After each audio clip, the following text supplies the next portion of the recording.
Dress మాత్రం super ఉందండి. Buttons వస్తాయి అండ్ అలాగే మీకు విస్కోస్ ఫ్యాబ్రిక్ లాగా ఉంటుంది మేడం. సూపర్ ఉంటుంది.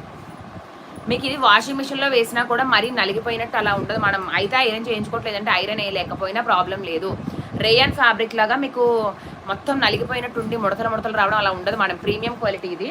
అండ్ దీనికి బాటమ్ కూడా అసలు షింక్ అవ్వడం కానీ అసలు నేను వేసుకునే డ్రెస్ ఇప్పుడు ఒక 20 టైమ్స్ పైన వాడాను మేడం. చాలా కంఫర్ట్ ఉంటుంది నాకైతే. బయటికి వెళ్ళినప్పుడు మీకు ఇలా ట్రావెలింగ్స్లో ఉన్నప్పుడు కూడా చాలా కంఫర్ట్ ఉంటుంది. అండ్ బాగా నచ్చిన విషయం ఏంటంటే ఈ డ్రెస్లో నాకు ఎలాస్టిక్ చాలా ప్రీమియం ఉంటుంది మేడం. చీప్గా ఉండడం అలా ఉండదు. దాంతోపాటు షింక్ అవ్వలేదు. మెయిన్ నా హైట్కి కొంచెం బాటమ్స్ అనేవి ప్రాబ్లం అవుతూ ఉంటుంది అనమాట. కొంచెం ఏంటంటారు పట్టడం కానీ అండ్ దాంతోపాటు కొంచెం షింక్ అవడం ఇలాంటి ప్రాబ్లం ఉంటుంది కొన్ని క్లాత్లకి. కానీ క్లాత్కి అసలు షింక్ అనేది అవ్వలేదు మేడం. ఎలా ఎప్పుడు నేను ఎన్నిసార్లు వాడినా ఈ బాటమ్ అనేది సేమ్ ఉంది తప్ప ఎక్కడ షింక్ అవ్వలేదు. పర్ఫెక్ట్ ఉంది నాకైతే ఈ డ్రెస్. మీరు చూసే ఉంటారు కదా చాలా వీడియోస్లో. నాకు నచ్చితే ఎన్నిసార్లైనా వేసుకుంటాను, ప్రతిసారి వేసుకుంటాను. సో అలా ఇది మాత్రం చాలా మంచిగా వచ్చింది. చాలా ఫ్రీగా ఉంది. ప్యాంట్ కూడా పట్టడం అట్లా ఏం లేదు. బాగా ఫిట్గా పట్టేయడం అలాంటి ప్రాబ్లం ఏది, చక్కగా ఉంది. 1200 మేడం. ఎవరికైనా